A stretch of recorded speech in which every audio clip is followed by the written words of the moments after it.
What's up this Saturday morning? Good morning. It's PB and Luke here with week 47 of PB Sports Talk. We're 1 week closer to 1 full year of this. It's been a lot of fun. Luke, what's going on this morning besides the rain? Not too much. Not too much Football yourself. is back. That's what's going Yes, on with sir. me. Is Oh, there yeah. is there baseball still going on at WNBA? I don't know. I'm paying no attention to any of it. I don't care. I'm sorry, Tiger fan. I don't care about the Tigers. I got football on my mind. Opening college football today. It's a short, small schedule, 5 games. There's a bunch of Division II and Division III games, but as far as FBS, it's 5 games on the slate today. So happy about that. Preseason NFL still going on as well. All right, everybody. So we got a jam-packed show. There's actually more that we're going to discuss than what's on the screen.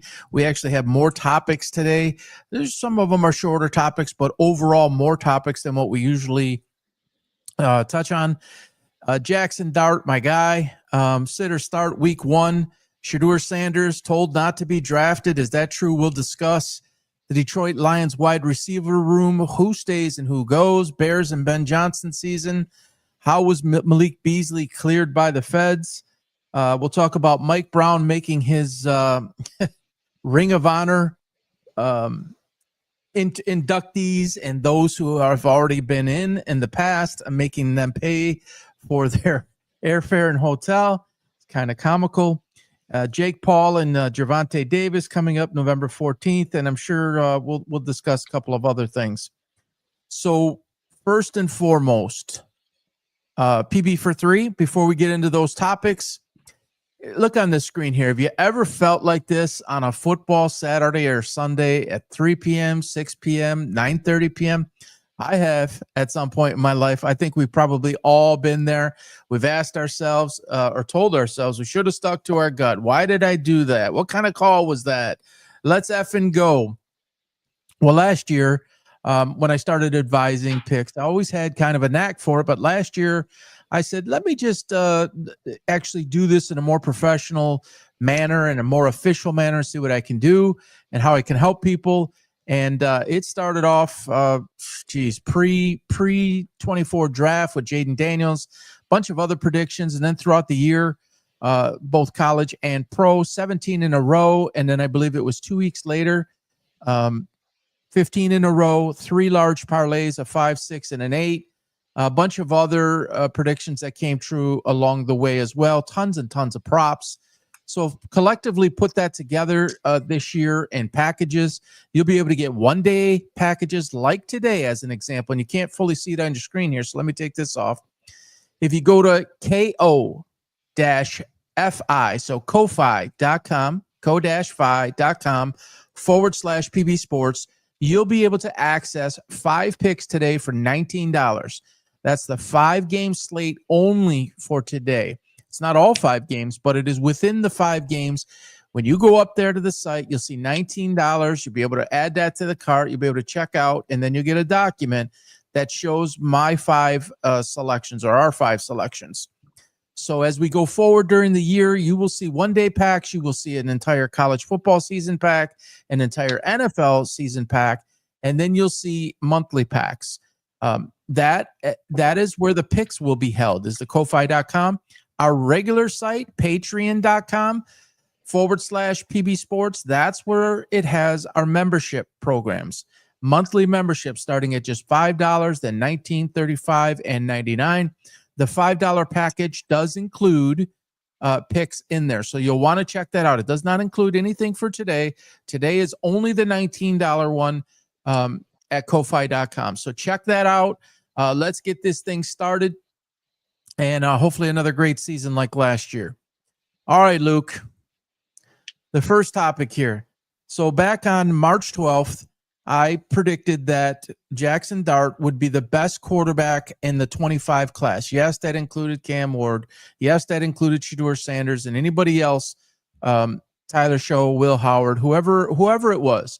This was my guy. And I don't put much stock into the preseason at all. It shows indicators, but it's not the end-all, be-all until you play the first game against full ones and a team is schematically designed to stop you and get you to lean towards weaknesses instead of strengths, that's when everything starts to count. But I have day one starter period here, Luke. I don't see any reason whatsoever why Brian Daboll should start Russell Wilson at this point. I believe Jaxson Dart came out of college advanced. He came out of college after being taught in a scheme with Lane Kiffin, which is very professionally recognized and driven in terms of scheme. It's not like it's a tricked up offense that does not correlate or translate to the NFL. I'd like to know your thoughts as a former top level quarterback in high school and in college.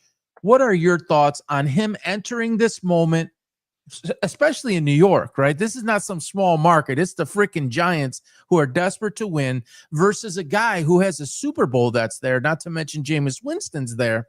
Would you, in your opinion, put Jaxson in week one, or would you let him sit and wait and watch? Personally, I would start Russell Wilson. I know it's not what you want to hear, but yeah, I think he's got an advantage over the other young quarterbacks of being able to sit, and he's in a situation where there's guys that to be able to start, be able to sit, be able to actually learn from the people ahead of him. And I think don't rush it, especially like you said, a big city like New York, they're not patient. They if that's terrible for a rookie quarterback to come in. If he has a bad game and you got a Super Bowl champ on the bench, what's that going to do to him? When all the fans get on him and everything like that. So I think just don't rush it. I mean, it all depends what Daboll wants out of the season too. If he's looking to go, who's your best option going to win right now is probably Russell Wilson. And so it's really two birds, one stone, I think. And yeah, I would I don't know if you would set a timeline like start him by week 6 if we're this record or whatever, but I think just take your time with it. Because the NFL's changed. They're not as patient as they are with their franchise guys anymore. And it's so win now. like, right, everywhere, no matter the situation, win now or find somewhere else. And I would hate to see that happen to him because he is he is a good talent, and I liked him a lot in college too. But yeah, I think just pump the brakes a little bit, and because they're not going to do anything this year. They're not good. They don't have a good roster. So on the other hand, though, I mean, if you're okay with giving them time, if you're okay with being patient with them, then let them go. But I don't see anybody being patient right now. So we've talked about this last week. I think the week or two before is so. When you say he has somebody in front of him that he can learn from, like, are you speaking versus somebody like a Cam Ward who doesn't really have anybody, or somebody like a Dylan Gabriel or Shedeur Sanders that has a Joe Flacco? I mean, that's a similar situation, right? To right. Russell. Yeah, I would say it's similar, but there's not that many guys left. I mean, Joe Flacco, he's good, but there's Russell Wilson's somebody that, I think he's better. Obviously, he's got the ring. He's got right. So he's got somebody that you like. If you had a handful of guys to pick from to learn from, he would be one of them. You know what I mean? Joe Flacco probably wouldn't be, but there's only a couple of them left. Aaron Rodgers probably, but his attitude gets in the way. So not really. But Russell Wilson's perfect, I think, to learn behind. So when you say you don't think they're going to do that well, and you said you don't think they have a good roster, so what do you think they're going to do this year? Let's say it's Russell Wilson and he plays the entire year. What's top end for them, do you think? And we're going to go right back to that question we talked about last week. I don't know, six wins maybe. See, I think their roster is maybe a lot better than you're giving it credit for. I really do. They've got some explosive ability on offense. All right. Neighbors is a stud. Yeah, with Russell Wilson or with Jaxson Dart. They've upgraded defensively. They upgraded in the backfield. Cam Scatteraboo, I think that's one of your faves too, is it not? Not really. Not really. He wasn't mine, but he's growing on me, honestly. I couldn't stand all the craziness, but he's growing on me. Anyways, they've got a lot of weapons there, or I should say a lot more weapons than they have in the more recent past. So if you believe that there's 6 wins, maybe 7 if you're talking top case with Russell Wilson, then what do you have to lose if you play Jaxson Dart?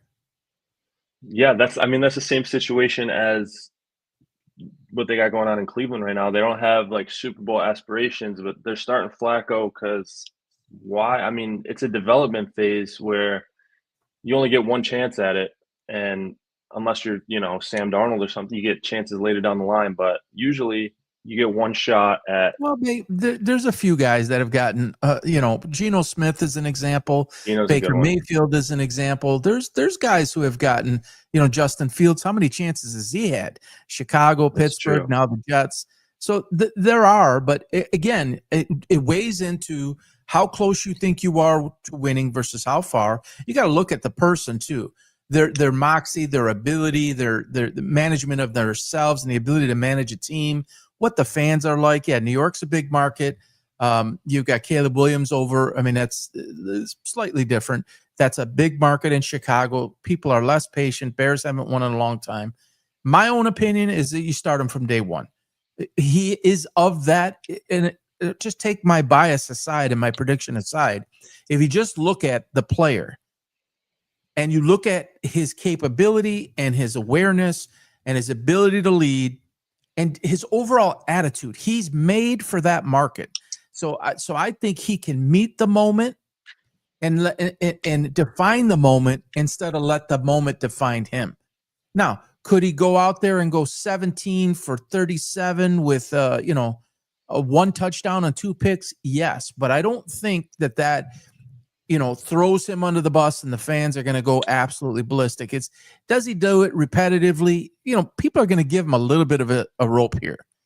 He would have to fail for 3 to 5 weeks consecutively for the pressure to really start to mount. So I don't see any advantage of keeping him on the bench, particularly with Dable. Dable is a bit of a quarterback whisperer. He's been known for that over his career. This is his guy. I mean, they wanted Dart badly. They obviously passed on Sanders. They wanted Dart. They got their guy. And all indications are, and he gets a little bit too cocky for me. You know my style. He's a little bit that way. But I got to be honest, look at what Eli Manning did in New York. That was difficult because people looked at him like he didn't care because he was so calm. I don't say go crazy the other way.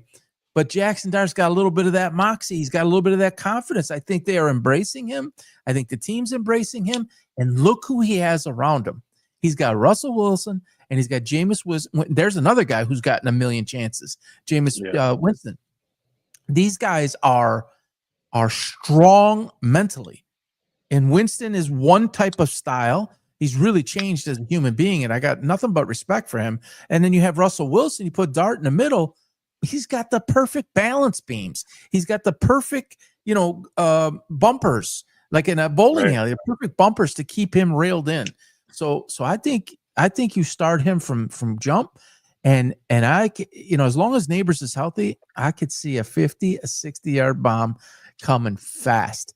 The dude can flat out play. I got called every name in the book for saying that.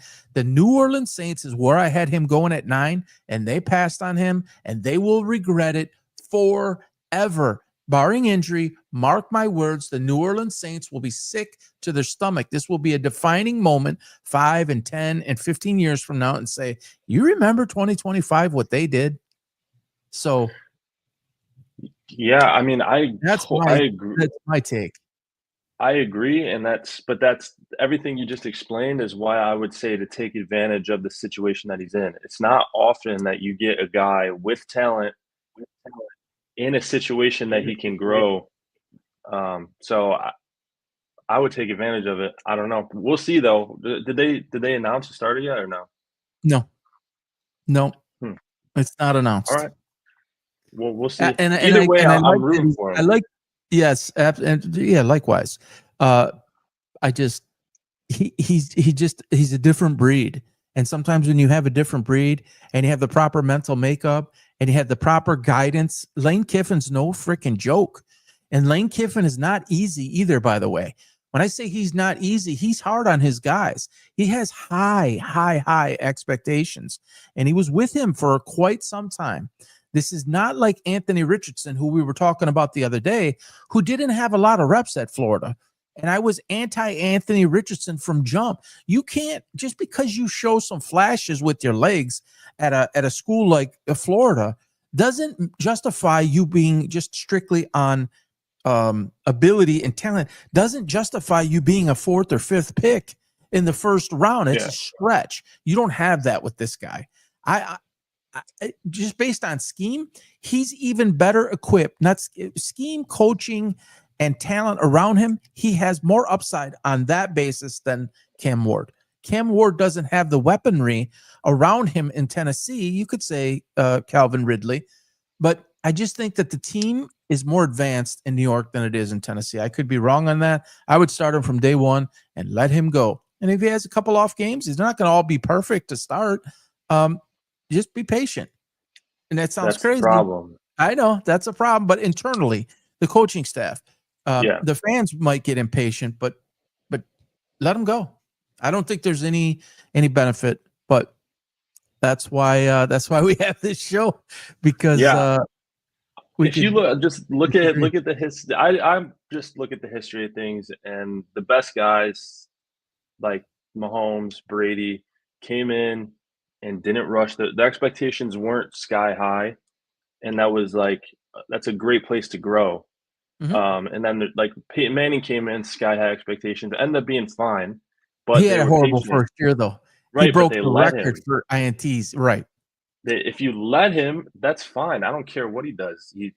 If you what you're saying is, they're not Super Bowl contenders, but what do you have to lose? Exactly. Let him go if you're gonna let him, but don't be, if you're gonna let Jaxson Dart go, don't have a bad game and then put Russell Wilson in and then switch him. Like, you got to let him go if you're gonna let him go. All right. So if you go ahead and start Russell Wilson, you said, I don't know if it's week 6, depending on what the record is. Isn't that Russell Wilson's almost set up to fail? I mean, he has to come in and light it up to keep everybody from wanting Jaxson Dart to be in there. Yeah, I'm saying don't do that. I'm saying that's like, people at this stage in the season are always saying that, like, even with the Browns and whatever, like week 6, if they're not winning by week 6, if he's not doing good by whatever it is, I hate all that. Like, you pick a guy and you let him go. Okay, but I thought you said earlier, you said if week 6, if you got a few losses, then maybe. So you're saying let Russell Wilson go the whole year? Is that what you're saying? No, I'm saying, all right, I'm saying you make your choice.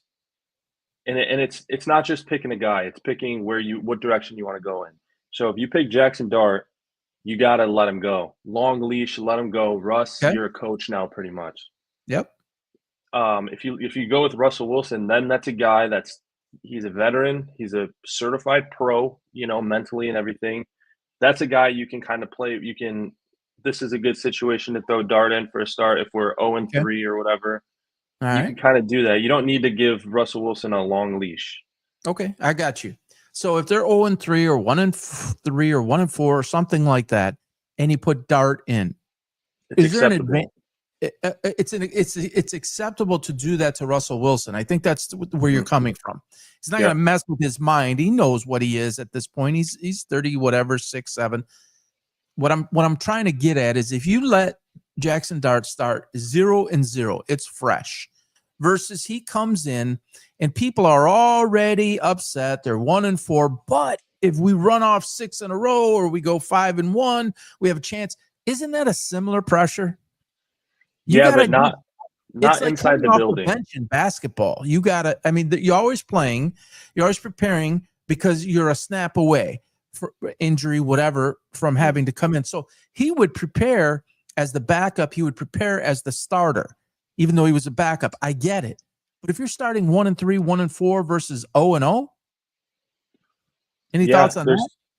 Yeah, I mean, that's where you kind of pointed it out earlier, but that's when you just got to look internally, like within the franchise. Like, that's when you're 1-3, like you got to tell this young quarterback, ignore that. I know they're saying we need to go on a 10-game win streak, but I want you to focus on, third downs this week, biggest thing for you, just shorten the goalpost for him a little bit. And it's got to be, it's pressure, but that's internal. That's I think that they have a different approach, like from coaches and players, than in the media.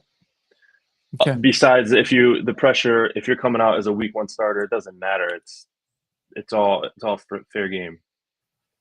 Well, we're going to find out in the next, probably the next 3-4 days, I'm sure. Be interesting to see how they play it. I just don't think he can. I don't think he can leave that. That's like the new toy you have, and he's going to leave it in the box. You can't even put the freaking batteries in. Come on now. That's what I'm saying. We need to calm down with the guy. You're going to burn him out. He ain't, but he's got it. He has it. All right. This next topic. Then. What's that? I'm saying either way, be patient. Let him go. Let him make mistakes. Yeah. We'll see what happens. All right. So a couple of days ago, legendary Eric Dickerson comes out and says, who knows if it's true or not, but he's quoted as saying this. He said it on a podcast that an NFL source that he knows told him that NFL teams / owners were told by somebody unnamed not to draft Shedeur Sanders. And then apparently a second call was made after he slipped. Called. I don't think he slipped, but I'm on record for predicting him to be drafted in the 5th round. So it wasn't a surprise to me. But apparently somebody made a phone call to the Browns and said, it's got to stop. Draft him. And apparently he was drafted against, again, this is allegedly, this is apparently, this is through anonymous sources, some anonymous NFL source. Who knows if it's real or not? And it's been conjecture and speculation since day one. Is it collusion?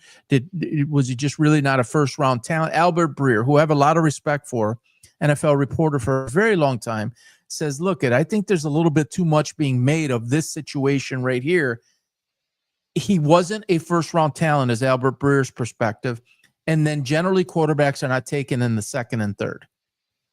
Was his point of view. So once you decide that he's not a first-round talent, to get to the 4th or the 5th round is not out of the question under normal circumstances. But tell me if you believe, because we've talked about this ad nauseum. I am so sick and effing tired of talking about it, if I'm being honest, because he's not even worth that, in my opinion, in terms of an NFL quarterback. Do you believe that there was collusion to knock this guy out because of his attitude and his father and all that comes with it? Or do you believe he, quote, dropped out of the 1st round and slid continuously on talent or lack thereof? I wouldn't say completely talent, but the latter. I think he fell like people fall. I know the NFL is not a perfect, there's stuff going on behind the scenes and everything, but it's just, what are they talking about? Someone picked up the phone and chose the Cleveland Browns out of everybody and said, hey, you got to get this guy. Like, I don't.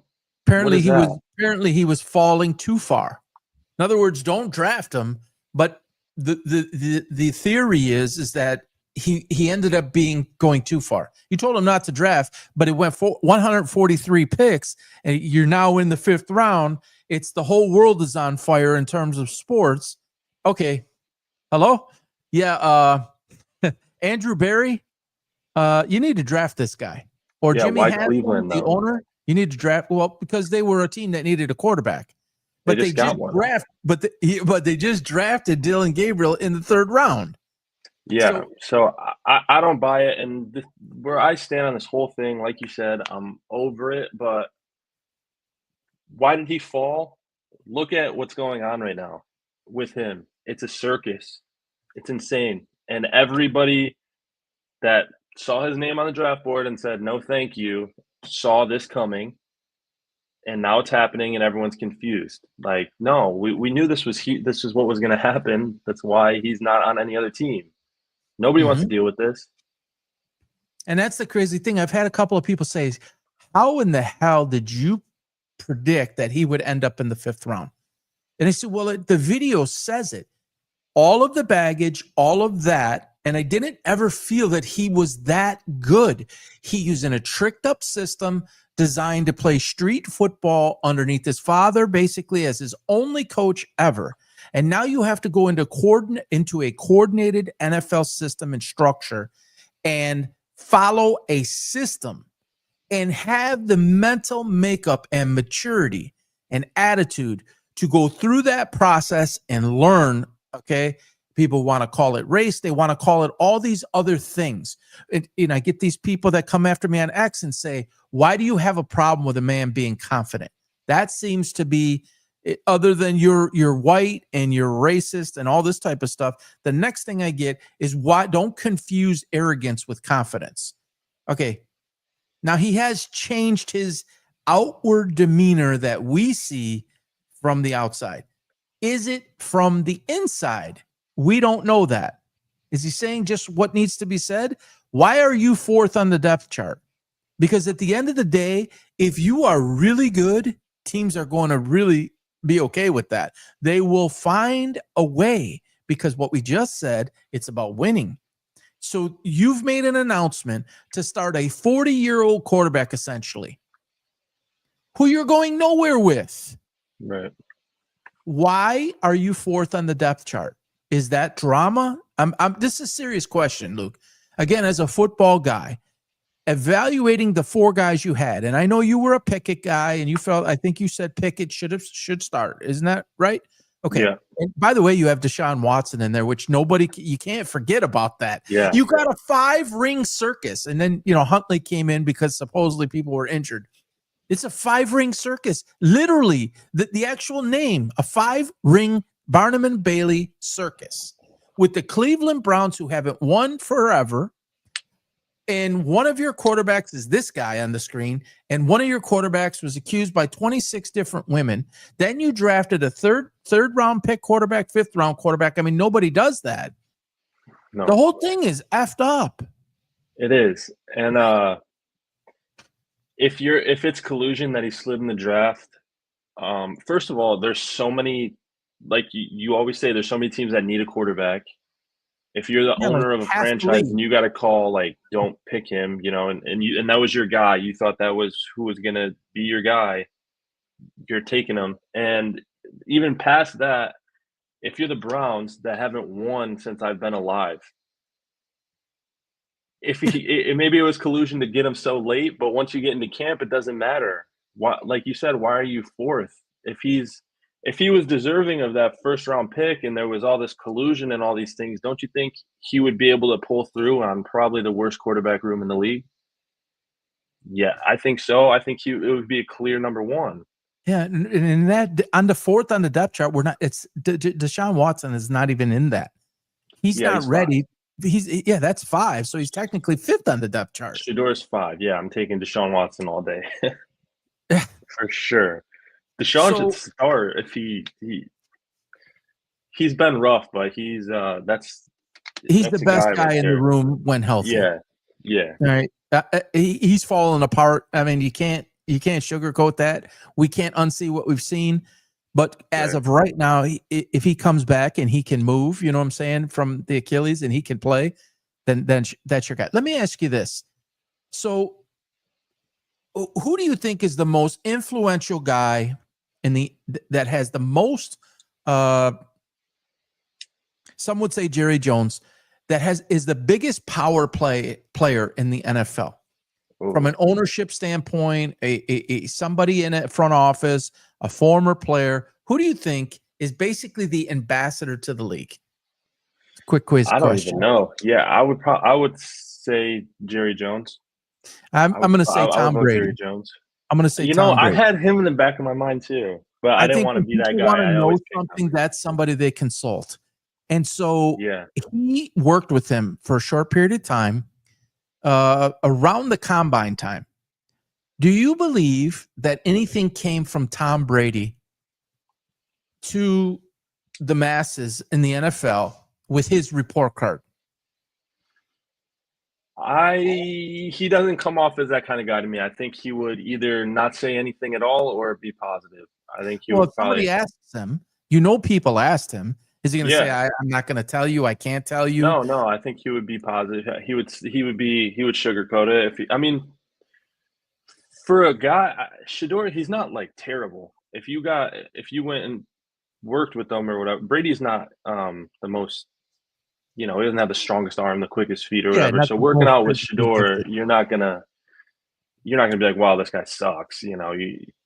So I think he was just probably positive. But that's another thing is people, it's their job. They do their due diligence. So if someone said don't draft Shedeur, but he's trained with Tom Brady for all this time or whatever, why not give Tom Brady a call and say, hey, I heard some things. Yeah. Oh, and you think he said, yeah. No, I believe that they did. And the time that Tom Brady was tutoring him, if you want to say it, is the time that Shedeur was at the combine time and saying, do you know who my father is? And the hat on sideways, acting all like he's, the best in the world while this was going on. This is my opinion, everybody, because they're going to come at me for this. This is my own opinion. I don't have any concrete evidence of this. But knowing Tom Brady and how he is, I believe he evaluated the maturity side and the mental side as much or more, and that might have been the reason why he did it, was to really see if this guy would recognize, I'm standing next to Tom Brady and I have the opportunity of a lifetime. How am I going to act first? Because before you ever pick up the ball, it's how you act. It's how you conduct and carry yourself. And I believe, in my opinion, that Brady saw what most people saw, but he saw it with his own eyes. It's like, okay, we're here. We're going to go through some things. And like when I coached you, it wasn't about your talent. I was looking at you as the person first so that I see what I have to work with. Then I go to step 2 and step 3, and I go through the actual physical traits and the intangibles and the ability. It's mental first, especially at this level. 1 of 32 in the world. This is not just any position. This is not his father. I say it a million times at cornerback. This is quarterback. And you want to talk about the team? Cleveland, great fans, desperate, coming off Deshaun Watson. Holy shit, we need to win. We just screwed up the Nick Chubb incident. Quinshawn Junkins just went and did what he did, whatever, with a woman and paid her off. But now, it's just a mess over there. And you made it worse. So I just don't think there's collusion. And I think there's things that they see inside the building that we don't see. Yeah, I agree. I mean, it's that whole thing can only go so far, right? I mean, are you talking collusion on draft night? That's what they're talking about. And draft night's in the past. Like you're like you said, you're on a team that needs a guy. You need to win. You think Stefanski's going to see him lighten it up in practice and be like, nah, we're not doing. No, if he's balling and he's the guy, he's the guy. They need it. So it's not. So if you were forced to take him, let's just close this out. If you were forced to take him and now he's on your team and now you got to deal with it. If he, use your words, if he's out there and he's lighting it up, which, by the way, all the talking heads believe that's exactly what he did. And by the way, what is this? It's his watch. I know it's his watch, but come on. This is part of the problem. You are 4th/5th on the depth chart. You went in against the threes. You did pretty well, 15 of 23 and 2 touchdowns. And his father says, now what? He goes on Twitter with 1 million followers and says, now what? Now what? That's the problem. People don't want your bullshit. Let it go. Yeah. And I should have said this a couple weeks ago, but I'm just going to say it because I thought people were going to be talking about it, but they're not. I watched the whole game. The one touchdown he had, he almost threw an interception on like 3rd and 5. They punted it and he dropped it. They muffed the punt at like the 2. He was out of the game. He was done, I'm pretty sure. But he got to go back in from the 2-yard line and then threw a touchdown pass. So it was inch away from being 1 interception, 1 touchdown, less yards, whatever it might be. Like, he was not lights out. If you watch the game, his stats look okay. But if you watch the game, it was not impressive at all. There was so many things could have gone wrong, Yeah. and they, I, whatever. It's that's in the past. But the point is, if that's we're looking at ESPN stats. The coaches are looking at that. If he was, who people think he is, he would be starting. That's all. 100. All right. So this past week we had all the drama, more drama, right? And Yeah. we don't know Oh, inside of man. Dylan Gabriel's mind for sure. And you want to talk about a guy that conducts himself and carries himself the right way, is proper emotionally. I mean, Shedeur Sanders cannot carry a conversation without laughing. Anyone who has studied maturity and insecurity is generally when somebody's laughing all the time like that, they're generally insecure at the deepest level. I'm not attacking the guy or anything, but personality specialists understand this. Dylan Gabriel has a calm demeanor. He has a commanding presence. He's in charge when he's speaking. So I believe that things that come out of his mouth, they're very, you know what I'm saying? He's just not off the cuff with emotion. Now, there's context here. When I first heard the comment or saw the comment on Twitter, I messaged the guy from Cleveland that I talked to, and I said, did you see Gabriel's comments? And he said, he didn't mean it. He didn't mean it that way. So then they questioned him post comment for clarity on it. Here's the actual context of the conversation. So from the reporter, you gave us some fabulous wisdom on how you tune out the noise and don't let it infiltrate yourself. Will you share that with everybody at home? And Gabriel says, yeah, it's just part of it. There's entertainers and there's competitors. I totally understand that, but my job is to compete, and that's what I'm focused on. So immediately everybody went to, what is Shedeur Sanders? It's all about entertainment. It's all about fame. It's all about luxury and, all this to do. And then you have Gabriel, who's the more serious guy or serious, going about his business guy. And they took it as, it's a shot towards him. Do you believe there's anything to this? It's hard not to. It's hard Isn't not it? to. It's hard to not take the bait on that. Because that would have been a good shot, from Gabriel. I'd be like, ooh, all right. But I don't think so. I think with the context and everything, he was talking about something else. He claims he's talking about the reporters are there for entertainment, to that's bring what he people said like in to talk about. Yeah. I don't know. Only he knows, I guess. But I saw Shedeur talking about saying like it's not up to him to, they're like beefing, which is like, So you got whatever, man. I saw his comments too. So first of all, I couldn't believe this. And somebody told me when I posted this, they said, you need to get all your facts and do your due diligence. I know what I saw. At the end of the Carolina game, as Shedeur was walking to the locker room, his brother was following him with a camera. So his brother has sideline credentials, and he's following him around with the camera. It's got the microphone boom on it. It's got the whole nine, and he's starting to walk towards the tunnel, and his brother's following him. Folks, that's entertainment. He's making a documentary of his own self within the context of team. And I looked into this further to make sure that it was truly him. I mean, you could see the necklace and everything. His brother's necklace, it's the same necklace. It's him. I mean, it's a little bit at a distance, but it's him. He's filming a freaking documentary, and it's all about entertainment with this family. He thinks it's a reality show. I truly believe that. And so if you don't think that Dylan Gabriel sees this, you don't think that the other 52, there's a lot more than 52 other guys right now pre-cut, but 65, 70, 75, they don't see this and that they're not annoyed by all of this. Bro, you're a 5th round draft pick. You're 5th on the depth chart. You're acting like you're, and then, I'll give him credit for this. When he was asked to respond to what Gabriel said, he says, I feel like you're trying to start something. I don't totally disagree with that.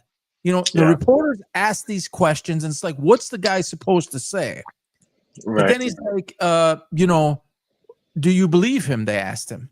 He came up to you. He apologized. Do you believe it, or do you believe? I don't. I don't know, and it's not. It's not up to me. And what difference does it make? Because anything that is said about me is not going to bother me. Again, he's going to that card that clearly came from his father's, everyone's going to hate and have that force field, and don't let anything bother you. So he's telling people this, and it just further gives you insight. The proper thing to say in that position is, you know what? My focus is on becoming the best football player I can be. Appreciate it if you stop asking me any of these questions. And people would respect him for that. And he would have to do it a few times, but they will eventually stop. And then if they don't, say, look, I was being serious. This is the Cleveland Browns. This is the NFL. It's serious business. He can make this all go away. And he doesn't. Yeah, he can. And I think this is just tough because it's so true. It's like he might not have meant it towards Shedeur, but it just fits so it's so true. Like you were saying, he is an entertainer. It's not reality TV. But yeah, I don't know. I don't know if he would take a shot like that right now. For what? What's he, like you said, it's probably thought out. There's nothing to gain from it. But they're probably, if I had to guess, there's a lot of guys in that room that are pissed. Come on, Luke, you know how this stuff works. It's not that it's jealousy. It's like, we want to come here and do our job. Let's have some fun, right? We don't want it to be like a boot camp. Let's have some fun. But this isn't all about you. It's just not. Yeah. It's not. Yeah, no, you're right. There's a bunch of other men there trying to do their jobs, trying to get paid, trying to get a second contract, trying to do all these things. Exactly. This is about so much more than what's being talked about. And then, people say this to me on X all the time. They say you, meaning me, you're the media. And I'm not the media. I'm an opinionated talk show host. That's what I am. I'm not a journalist. I'm not a media personnel. I'm not going in and taking notes as the Cleveland Browns, like Tim Twentyman for the Detroit Lions. I'm not the beat reporter for the team. I'm giving an opinion based on what I hear and what I see to people that want to watch our show either live or on recording. And what I see is a total shit show. When people ask me why the 5th round, again, I saw all this coming. You cannot win. If you start him, he goes out and he fails, and then you pull him, it's a problem. If you start somebody else instead of him, it's a problem. So that's not the problem with Dillon Gabriel. If you don't start Gabriel and he comes in, it's fine. If you do start Gabriel and he doesn't do well, if Shedeur wasn't on the team, it would be fine. It's just not this hype. And then it's like I say, then his father comes out. Now what? And then you got RG3 and you got all these people, these guys that have millions of followers, and they just feed into it. And so if you're the Browns and you're trying to get out of your own freaking way after 50 years or whatever of losing, and the people are freaking fed up. And by the way, there's a new stadium going up. Yeah. Like, you got bigger fish to fry. Can you ever recall, seriously, a team drafting 2 major college guys? So you have Oregon and you have Colorado, 3 and 5. No. 3rd round pick, 5th round pick. No, it doesn't happen. Even though you feel like you don't have a starter and Deshaun Watson did what he did, you're generally setting yourself up to fail. Now, if it's a 1st round guy, like you have the first pick overall, or you have the 3rd pick overall or something like that, and you take a Cam Ward or you take a Jaxson Dart, and then you because you have no room, you have no quarterback room, then maybe somebody's in the 6th round, 7th round, you take maybe a flyer, depending on your situation. 3 and 5? Yeah, that's true. That's true. And I was, my roommate's a big Browns fan, but I was talking to him. I was like, honestly, first of all, you can't go, when it's the Browns, you can't go by what everybody else does, because then, and then also, if you're a team, if I was a Browns fan, I was a diehard Browns fan, I would say, dude, draft every quarterback in the draft, because one of them's got to be good. And we've missed for so long. We haven't had a guy in so long. Get them all, and we'll do whatever we can next year. But yeah, so I don't know. Maybe just better their odds, or they got 6 quarterbacks. Yeah, throw a dart, and the leader of the pack is 40 years old. Imagine that. He's like kind of retired, unretired, this team, that team. Holy smokes. All right. Well, I guess we'll see how it plays out as the world turns. This one here, this one's pretty crazy. You want to talk about another team that wants to win? Okay. You got Joe Burrow and Jamar Chase, and you got all this going on. This guy right here, Mike Brown, is the owner of the Cincinnati Bengals. And by most all accounts, former, current, he's one of the cheapest guys that there has ever been. He's worth $5 billion. Now, that's all not liquid money sitting in his bank account. All right. He's got it all over, and that's his net worth approximately as of today. Probably even a little bit more than that, but that's what the reports show. That's what the data shows. The Ring of Honor currently for the Cincinnati Bengals is 10. They're adding 2 into the Ring of Honor. That's coming up on whatever date in the season that they're going to honor the 2 new inductees to the Ring of Honor. Mike Brown or somebody administrative assistant within the Cincinnati Bengals sends out an email to everybody, and it's got a hotel promo code for the guys to have a promo code to stay at a hotel. And Boomer Esiason let the cat out of the bag because he's in the Ring of Honor, and he goes on his show yesterday or the day before, I forget, and he lets everybody know that he was in receipt of this email. And I don't think he was too happy about it. All right. So if you have 12 guys, let's say it's 10 grand. You put them up in a nice hotel. You put them up in first class. You give them, food, whatever. Let's just say it's 10 grand. It's not, but let's just say it's 10 grand because you're going to pay for a night, maybe 2 nights. 10 grand a guy times 12 is 120K. 120K. He's worth $5 billion. Yeah. He's making his guys pay. What's your thoughts on that, Luke? I think that's terrible, man. That sucks. That's like the worst kind of people. But I don't know. You said 10 grand. I feel like they have connections. He's the owner of the Bengals. Like, go anywhere in Cleveland or anywhere in Ohio, and they'll let you, do your thing. You don't need a promo code. For free. Somebody's got to pay something. No, but they'll hook it up, up. Or say, hey, I'll give you tickets to a couple games or whatever. I'll get Jamar to sign a jersey. Actually, he can't do that. Actually, I don't believe they can do that. But there might be some rule that they can't. He's worth $5 billion. We're talking about a potential 100,000. Yeah, 100,000. Yeah, either way, yeah. You need 10 100,000. I mean, just some quick math. 10 100,000s to get to $1 million. Yeah. You need how many millions to get to $1 billion? I mean, it's inconsequential. It's ashtray money from what we used to say 25, 30 years ago when you put your change in the ashtray. They're not in cars anymore, but that's what it is to this guy. These are your legendary historic freaking players, and you're honoring 2 new inductees. And it's like, and you have Trey Hendrickson and all this stuff going on, and you had it with Shamar Stewart that was going on previous to that, their number 1 draft pick. And this is like, but Joe Burrow, you want to talk about Joe Burrow said, Jamar Chase is my guy, and I want T. Higgins too, and they go give $126 million to the 3 of them, but he can't spend $100,000 on airfare and hotel for his inductees. It's a Cincinnati Bengal thing. It's a Cleveland Brown thing. It used to be a Detroit Lions thing that we know so well.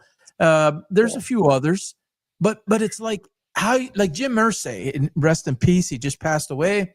He made a lot of mistakes, but Jim Irsay did a lot of great things too for the NFL and for the state of Indiana and things that he did. It's like there's the ups and downs, but this guy, he's still this way. And about Shamar Stewart, the hiccup on that deal. Did you know what that was about? Money, probably. No. It was about money, but it was about if something should happen, and he said, if he ends up in jail, I don't want to pay him. There was a discrepancy over 1 extra year, and if he should end up in jail or something, I don't want to pay a man who's in jail. And it's like, dude, you're just not getting it. And I don't know who would. I mean, if you get drafted in the NFL, there's only 32 teams. You're legendary, right? There's only 53 on a team plus a practice squad. I mean, that's, 1,700 players or whatever. So you're not going to say no, but I don't know why you'd want to play for this guy. How about you? No, I wouldn't. I wouldn't at all. That stuff, it starts at the top and runs its way down. So Yes, sir. no. I'm out on the Bengals. I can't stand the Bengals either. So that's why it's so funny. Like, yeah, you guys are cheap. It's not up on the screen, but back to the Trey Hendrickson thing, and I'm not talking about the money versus real life and what we deal with. And look at it in the football context. Trey Hendrickson's looking for a rate at about $40 million a year. Would you pay Trey Hendrickson $40 million a year right now, coming off of 2 back-to-back 17.5 sack seasons? Yeah. When the number one deficiency or weakness of your team is defense, let's take that into consideration. Yeah, I would. He's got 35 sacks the last 2 years. Mm-hmm. Yeah, I would. Yeah, you're paying T. Higgins. I would. Yeah, I don't know. Did they mismanage the money and put too much into offense? Yeah, and they can't pay him. I mean, cap so, wise, they have to work deferral money and stuff like that, and signing bonus, spread it out, all that type of thing to make it work. But did they just put too much strain on themselves not to be able to actually address where they were lacking the most to suit Joe Burrow? Right. Yeah. To do whatever Joe Burrow wanted them to do, but they're paying. I mean, your offense is fine. You need better defense. Your defense is terrible. Defense. They took them to the Super Bowl and they lost. Their defense was not good. When you say their offense took them to the Super Bowl, what you gave T. Higgins all that money? Are you saying that they're fine as constructed, or they were fine with Chase and Burrow? Shouldn't have given the money to Higgins. I don't think they should have paid Higgins. I don't think they needed it. I think put it into the defense or the offensive line. Yeah. And they have another rookie who's showed out in camp, and it's like the Lions are showing that now. It's pretty amazing. And the Patriots, I talk about it all the time. When guys get to that certain level where you got to start paying that massive money, they've already moved them on, and they've developed, because it just gets to a point when you're that good across the roster, you can't pay everybody, top 5 money in the position. It just doesn't. Mathematically, even with the cap going up each year, you cannot pay all those guys that kind of money. Right. So it's wild, totally wild to watch all of this take place. All right, on the again on the football talk, our former offensive coordinator for the Lions, Ben Johnson, obviously the Bears head coach right now. Not only the Bears head coach, he's running full offense. He's the offensive coordinator and are calling all the plays, and the head coach with Caleb Williams. And again, quarterback, Mr. Quarterback, he did it again last night. And I'm not talking about, against the ones. I got all that.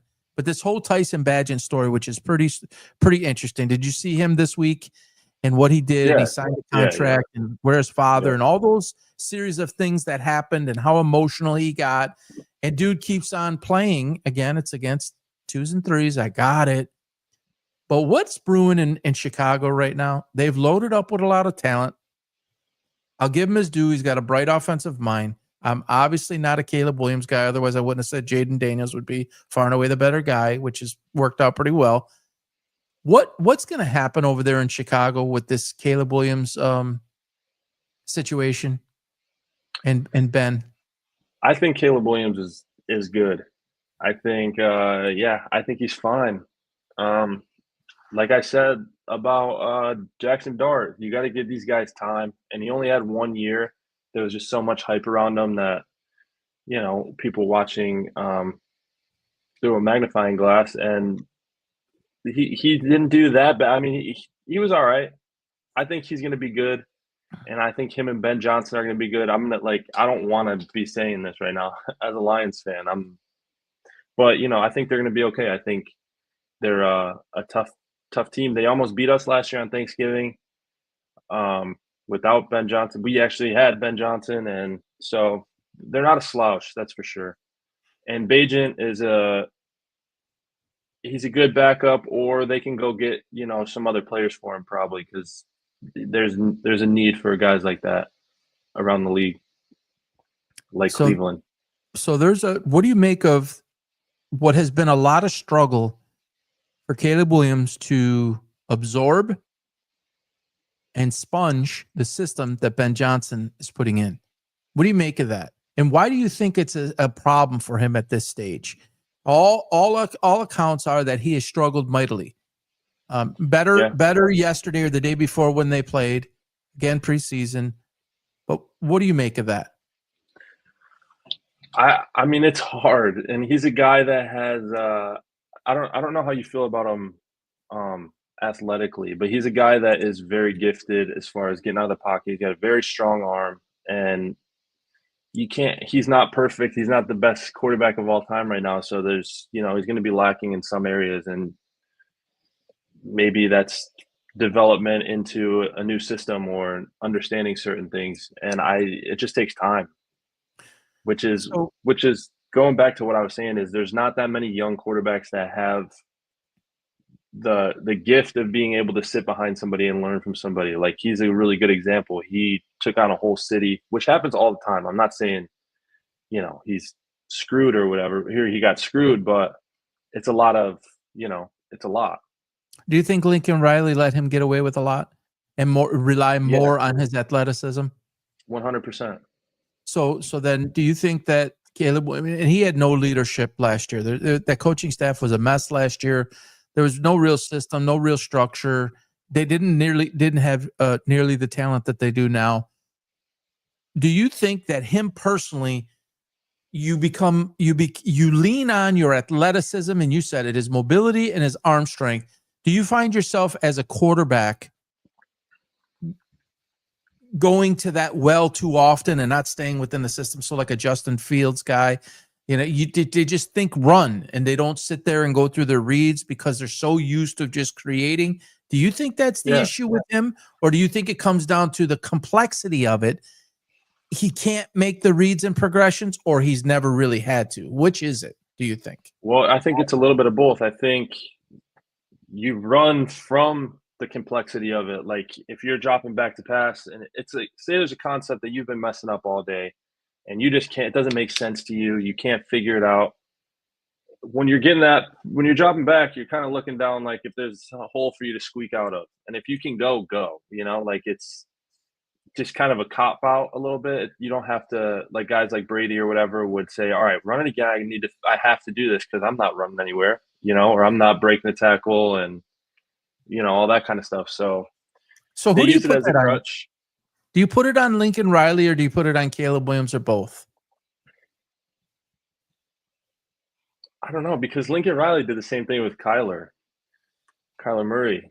He relies on his legs too much. They're kind of in the same.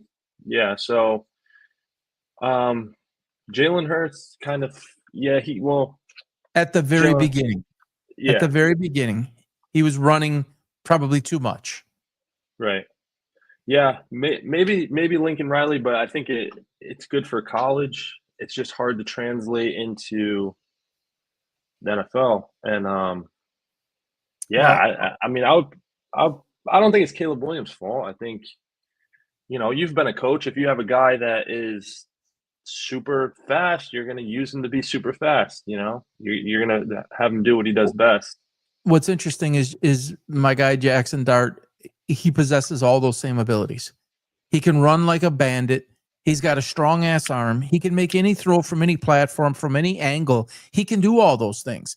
But I think what you've already seen, it's preseason again. I didn't want to make sure to preface that. But I think when he gets in a situation, he's not going to freak out because Lane Kiffin doesn't allow it. This is why I believe that coaching is far more important than what people give it credit for.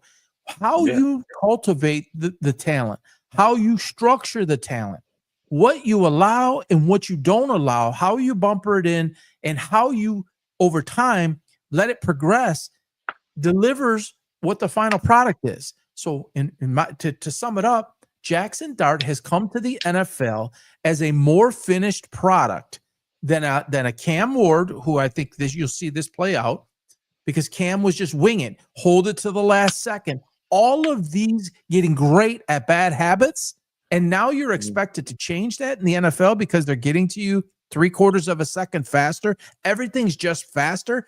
Dude, you just played all those years holding.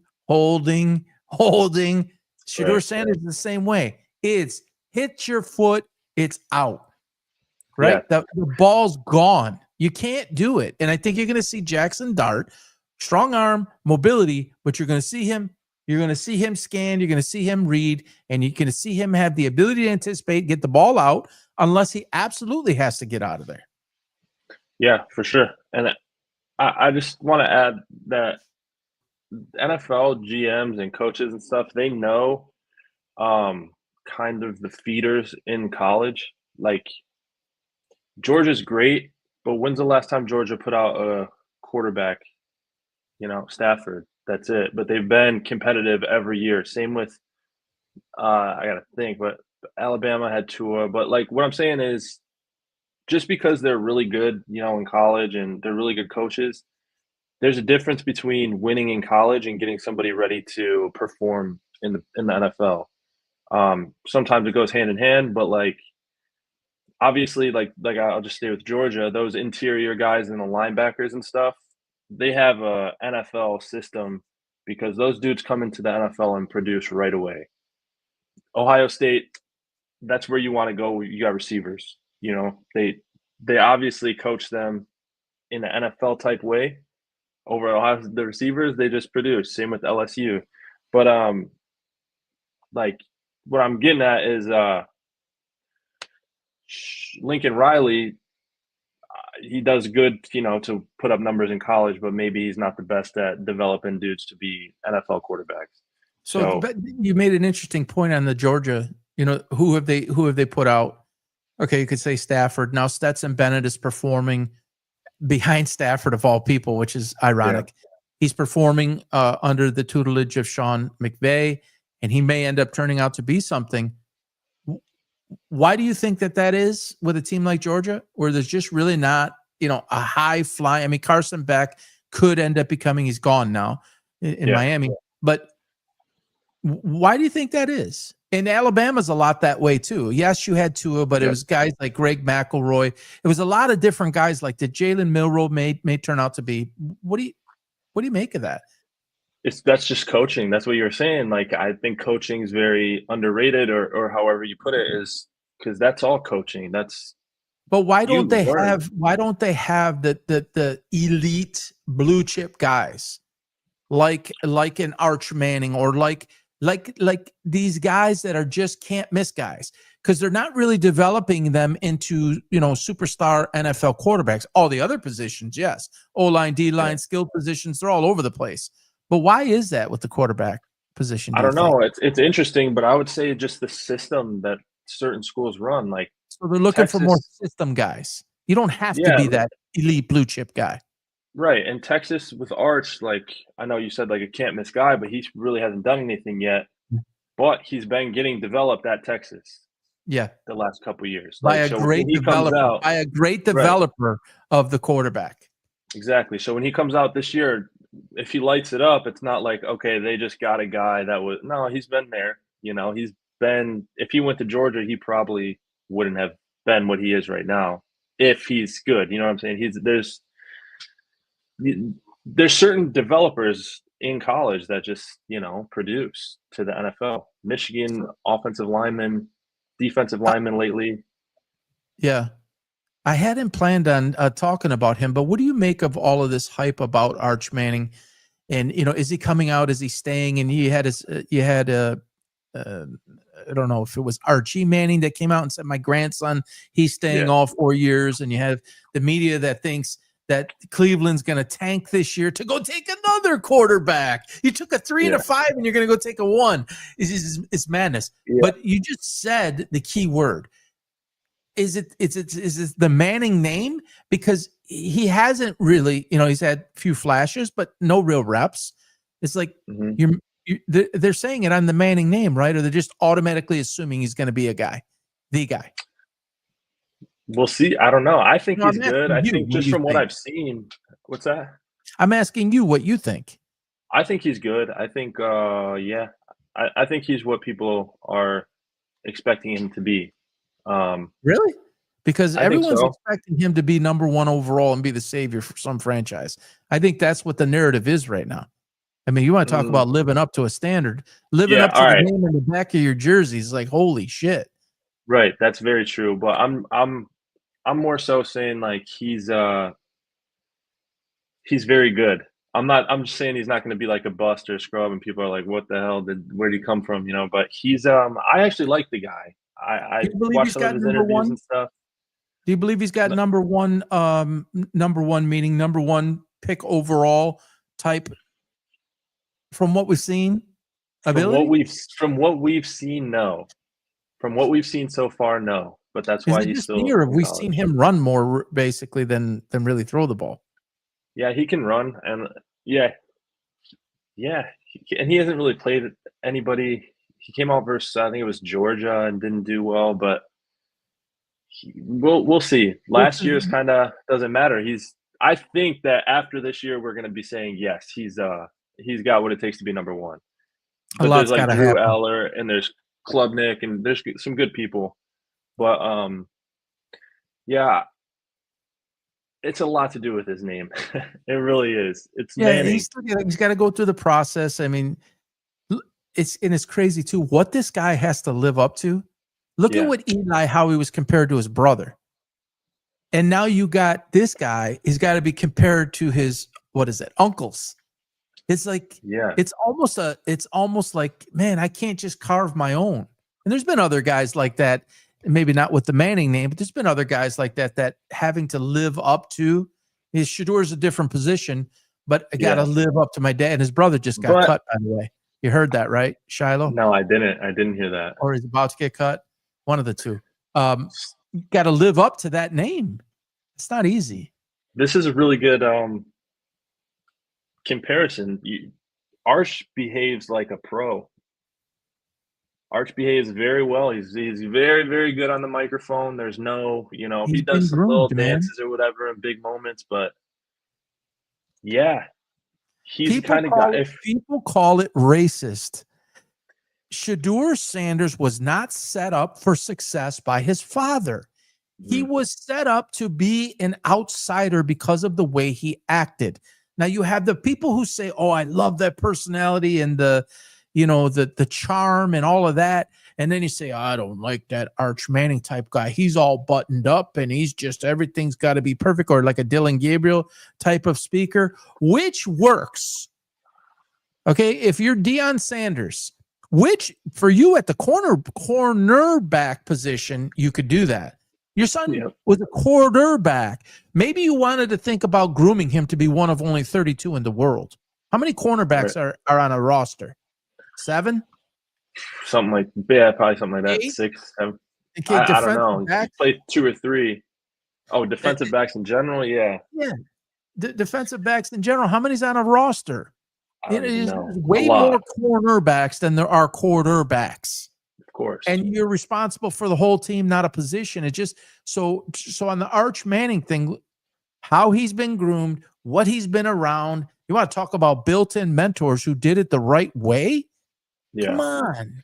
Right, and then so when you look at that, do you think that it's all about his name? Because, all right, let me lay this out. Right now, there's teams salivating over Arch Manning, and he hasn't done a thing. Right. He hasn't.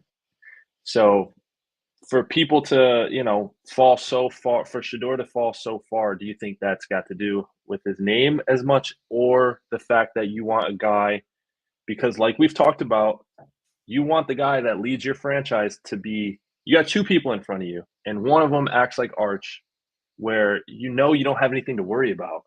He's that. I As mean, I far guess as that the comes with the mental name. side, the Yeah, and he's personality not. side, Yes, or you got loud, you got all this stuff, and it's your quarterback, it's your franchise guy. I say the same thing I always say. There's 32 of it in the world. Mhm. I mean, I cannot emphasize that. CEO is one of the biggest titles in the world. There are millions of CEOs, millions. There are not millions of NFL quarterbacks. There are 32, of which 15 of them are considered second, third, and fourth tier. It is one of the hardest things to do in the world. So if you come in with all that cachet and all that attitude and arrogance, it can crush you, Baker Mayfield.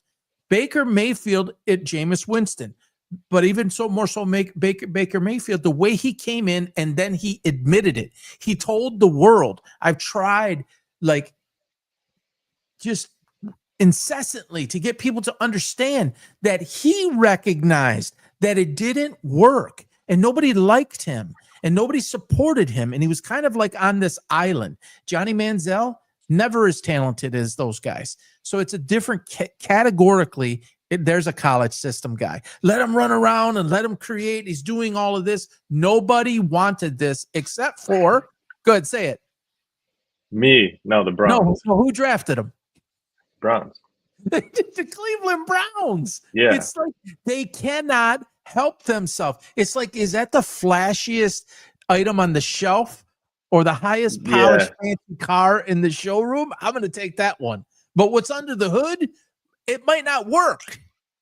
Yeah, I mean, and you got to know these things. I was huge. Oh my God, I had a Johnny Manziel doing this sticker on the back of my car in high school. That was my favorite guy, but I was not. I'm so mad at you for that. I did not think that he was going to be anything in the NFL. It wasn't like that. It was just this like. But you freshman can't carry yourself and it was like that. You cannot conduct yourself that way and be taken seriously for basically any job.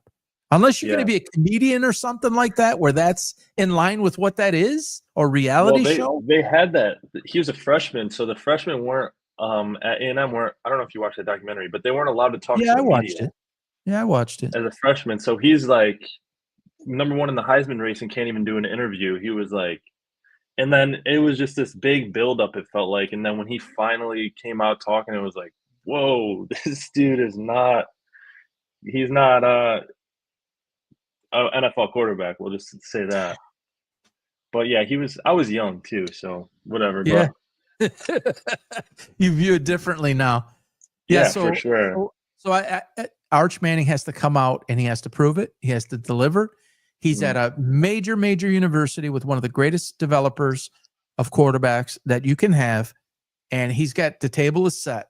Now, can he eat? We'll see. But the pressure is going to be there, A, because of what his name is, B, because he's playing for freaking Texas. Okay? Yep. That's the hotbed of talent, of football. No one produces. There's I think it's the number one high school football state in the country, right? So it's football heaven. So the dude's got a crazy amount of pressure. I think he's been prepared by some great people on how to handle that pressure, right? And how to perform. We'll see. There's a lot of pressure, but he is in I'm not going to be one of those. He is in perfect situation dream scenario. Yeah, he is. He's got the best roster. He's got, but the only thing is roster, the town, name, family, mentors, people who have done it. I mean, that carry your name, grandfather, uncles. All that being said, he's still got to go to Columbus week 1, and that's not an advantage for anybody. That's tough. And so we're going to see right away. The media circus around it is not. I mean, there's a lot. A microphone in your face 24/7. I mean, he can't even be a college guy, right? No, but that's what he signed up for. And his family told him, "Are you sure you want to do this? Because we are who we are, and everything's going to be scrutinized, and everything's going to be magnified, at times 1,000 versus a guy with the last name of, I don't know, Smith or Davis or a common name. It's Manning." So it's one of one. We'll see how it plays out. All right, this is a really interesting one for me, and I got a lot of feelings on this changing course to basketball here. Obviously, we both live in Florida, but we're Detroit guys. Pistons mean a lot to us. for those of you, and I see some people live watching now, Luke played for me years ago. Luke's a highly decorated two-time All-State and state championship quarterback, went on to Madonna University, shattered college records there. I have 7 championships as a coach, and that's how Luke and I met in 2013 and coached him in 2014, 15. But anyways, basketball is near and dear to us, and this guy right here, very talented shooter, had a terrific season for the Pistons last year, was investigated by the FBI in a gambling probe for his actions in the 23-24 season, I believe. And this floated around for about, I think, 6 weeks, maybe 4 to 8 weeks, somewhere in the middle there, 6 weeks. And that he was being investigated for some wrongful actions. And I think that the accusation or the alleged was, did he have impact on games that he was playing in? So when this came out, everybody went back. When I say everybody who does things like me went back and searched all his tape and found what if you know anything about basketball, it's one of the easier sports to do a point shaving or to do a fix of any kind, because you can intentionally, and you would agree with this, right, Luke? Yeah, you can intentionally miss a shot, but you can make it look great, right? Mm-hmm. It's not difficult to do that. When you are a really good shooter, you have total control of where the ball goes, its trajectory, its arc, the speed, the power, all of it, the release, and you can intentionally miss a shot, and you really got to know what to look for. There is at least 5 examples of watching him do things on the court that have been highly documented where you can see intentional actions behind it. He apparently has been cleared of any wrongdoing. After a federal investigation, he now becomes the 2nd player in a row. Rozier was the first that was cleared. If the feds draw up an investigation and they come after you, they have what they believe is reasonable cause to come after you. There's something there that they see, have heard, and are investigating, and they're not doing it quietly. They've announced it as you are a target. And target versus being somebody of interest is 2 totally different things. A target is, we believe that there's something there. So my question for you, Luke, with the evidence that we've seen, knowing what we know with the basketball history, knowing that he is in debt up into his eyeballs, was just evicted from his home, he has multiple lawsuits in the millions, it is the perfect person to take on such a thing, to try to make money. How did he get cleared? And we want to be respectful of him. We are speculating here. There's part of facts that we know, and then there's part of speculation. Thoughts? So I haven't been on this earth as long as you, but everything I've seen that goes this way, somebody snitched. Somebody told them what they wanted to hear, and in return for charges getting dropped. Because it's always bigger. They're not going to take a shooter from Detroit and make a example out of him or whatever, when there's tons of different players probably doing the same thing. So he probably just gave him some information. Again, speculation, I don't know, but that would be my guess, is that he gave him gave him what they asked for. I happen to agree 1,000%. Happen to know a lot about the art of gambling. I give away picks and such. I've studied it for 30 years of my life, how it works, the inner workings, the online gambling format, all the rules in each of the leagues. I believe, again, this is speculation, I believe the WNBA should be looked at. It should be looked at immediately. I think it is primed for this to go on. It is super easy to do in basketball. Soccer is one of the other sports that is very easy to do. You could intentionally strike out too in baseball, and there's certain things you could do in football. But basketball is such, and there's been point fixing scandals at Arizona State. It was Arizona. Had a point fixing scam through the mafia, and that's another way. I'm a big student of the mafia and crime families and how they turn players and boxers back in the 50s and 60s. Studied all that stuff. Take a fall because we have money on the other guy. Whatever it is. He posted what I thought was a really interesting video, and it was in his home. It looked like it was in his home. And this is him. This is authorized from his account, and he comes on and he says, "This is making me want to come back more. And have I made mistakes in my life? Yes." It was almost like, dude, you shouldn't be talking right now. You shouldn't be saying anything. You're under investigation. And he says, "I've made mistakes in my life. Yes." Okay. Did he just admit it? I was like, did he just admit this without admitting this? And I'm thinking, dude, just stop talking. Don't say anything. Why are you saying you're making mistakes? So he had a $42 million deal on the table, 3 years, $14 million a year. He had $49 million in career earnings up until that point. This would put him at 91 if the deal went through. And the deal was tabled by the Pistons because it became under investigation. He's completely bankrupt, folks. Completely bankrupt. And suddenly the charges went away when the most layman average eye can watch these highlights with 3-4 seconds. He's sprinting down the court. He's sprinting down the court and he just goes in and he dunks the ball and it covers the line. And he's looking and he's like, I got to get this rebound.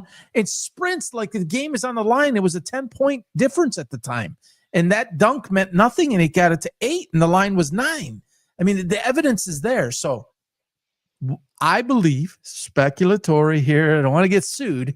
I believe 100% that he gave up information higher up the chain to release charges and clear his name legally or criminally, and somebody else is now being looked at. Because it is generally see, that's the thing now. It's with this, it's like, it doesn't necessarily mean there's another guy, whereas before it was just bookies and it was underground and it wasn't, as easy to do it on your phone. He could be making moves himself. But if he doesn't have the money and he's already broke, then his ability to affect the outcome of the game with an organized group that's making money in other places, either on their apps or in Vegas at the window, and then giving him a cut of it, I think that is what the investigation related to. He by all accounts, he doesn't have any money to bet on himself. Right. So is he doing it for somebody else? That's the question. Probably. And who is that ring? Right? Tim Donaghy, NBA official, got busted for it. There was a group that was paying him to affect the outcome of the game. There's most likely a group that was involved with Rozier and involved with him. We don't know who that is, but usually that comes out within the next year or two. But this is just crazy. So all of this, apparently he is entertaining multiple options other than the Pistons. If you're the Pistons right now, and knowing his ability, that probably hasn't changed. The need for somebody like that on the Pistons, that hasn't changed. Would you deal with this at this point in time? I would. Yeah. I don't think it affects us at all. I think if he just got investigated by the FBI, he's probably going to be on his best behavior. So I don't think there's any risk. Or was he just playing so good because he was betting on it? I don't know. I would probably take the chance. We need shooters. I want you to look, when you get a chance, I want you to look at that final play against the Knicks. Where the pass, I've seen it on X. I mean, that pass is a little bit behind him, but it's like he almost didn't even try to get it. And the whole game is on the line. Your whole season's on the line. Again, I'm speculating, but we know a man's actions in a moment like that. And it's not like, it just, the whole thing looked weird. And I don't know, it's just like a different way, but this is baggage. Is he not? All this media now will come. And everybody's going to shove a microphone in his face. Everything's going to be watched and monitored. It becomes a spectacle. It becomes, is he or isn't he? Did he snitch? Did he not snitch? He's around the guys. I mean, there's some things I think that need to be taken into consideration there, that maybe a team on the up that's really got some things going on. Do you want to mess with that? There's a lot of guys. Yeah, that's true. I'd probably personally I'd keep him and just let it ride. I don't know. A lot of it comes down to how he is in the locker room too, because like you said, it's guys on the rise. It's the team on the rise, and I would go directly to Cade Cunningham and say, "Hey, keep or delete." Yeah. And like you gotta, yeah. But if it was me, I would say that's, he's innocent, right? So technically, would you keep him? Probably not. No. Yeah. If I was the GM, I think I would pull the offer, because the detriment, whether he's gambling or he's not gambling at this point, is irrelevant. It's is there enough downside there to affect the team and their trajectory towards doing great things, which they are absolutely on the way to doing. And you got a really good group of guys. This is not to say that he's a bad person either. It's he did whatever he did. It caused that investigation. He's got all this, evicted. Where's he living? All of this stuff. And the media creates a lot of that. I got it. Does this guy deserve to be in the spotlight of what he has or doesn't have, or what decisions he made on his money? I'm saying, however he invested or didn't spend his money wisely or whatever it is, that's generally nobody's business. He's a high-profile athlete, but all that stuff's not going to go away. Oh, what's he doing with the $42 million? Is he going to blow it? Is he not going to blow it? Which, by the way, of the $49 million, less than half of that is his. Of the new 42, less than half of that is his. I did the math. It's like 19. Not that it's not a lot of money, but it's like 19.5. By the time you pay your agent and all your taxes and everything, it isn't $42 million, and it's not $49 million of his previous earnings. It's just not. He's in the highest income bracket, the highest tax bracket. It isn't those numbers. And people always, it's a $200 million contract. It's not $200 million. It's just not. But neither here nor there. I wouldn't do it. Yeah. Don't you think, though, like after all, by the time the NBA starts, what are the odds something new happens that no one even cares about this anymore? That's possible, because, it's usually a 24 to 48 hour media cycle is how these things typically work. But it's all the other stuff. He's got evicted. There's people that are going to still report, he found a house. Oh, who paid for that house? Right. And by the way, the gambling thing is not going away. I'm not talking about him. There is more and more and more concern about these players being in a position to do certain things, and the way people are after them. Like, it used to be, you screwed up my fantasy football team. Oh my God, I lost this week because you didn't get that extra. You stopped at the 1 yard line and you didn't call. That was that. That was a whole nother category. Now it's like, I lost $10,000 because you didn't score that touchdown.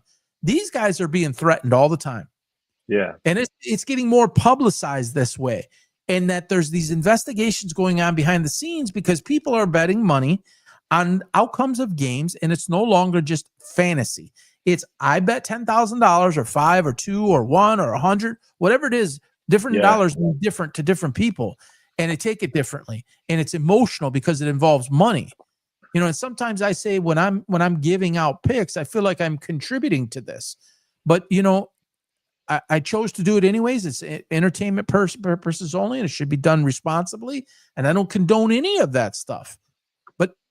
Generally, the people who are, you son of a bitch, you cost me this money, they're not betting $5. Right. They're just not. They're betting heavy dollars. Yeah, it gets dangerous. And then there's like, I was talking to my buddy about this, but you can bet on everything now. Yeah. If you're, I was just talking, but there's a video of me. I was a little bit under the influence, but I was like, if I was a MLB pitcher, I would tell everybody here to bet all the money they have on, because you can bet first pitch, striker, ball. And I was like, everybody bet ball. I'll throw it over the backstop, and go, whoa, what happened? And then no one asked any questions. You guys are all well off now. Like, that stuff happens probably every day, and we don't know about it. Oh yeah, I think Yeah, there's so many investigations going on that are not announced. And I'll say it again, and I've said it over and over and over. What's going on in the WNBA is a gross disaster. And the way that they're complaining about money and how easy it is to do, I'm not accusing anybody. But if you are to look someplace, look there. Look there. And I think you will uncover things that will blow your mind.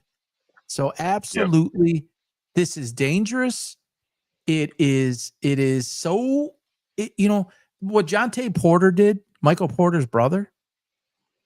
Yeah, I'm going to sit out this game. Last minute, I'm going to pull out. People already have money. It was over under his situation. I believe it was over under 2.5 rebounds. I believe was the number. Don't quote me on that. I could be wrong. And then suddenly, people already have money in. And at the last moment, or you go in the game and then you exit out because you have this mysterious injury. Yeah, and then anybody who had under is obviously going to win. Anyone who had over is now screwed. So it's a whole new dynamic that's taking place. And you're right. The thing, it used to be, I could bet the coin toss on the Super Bowl. I mean, you can bet if the freaking halftime show is lip singing or not. There's nothing you can't bet on. Nothing. Not at all.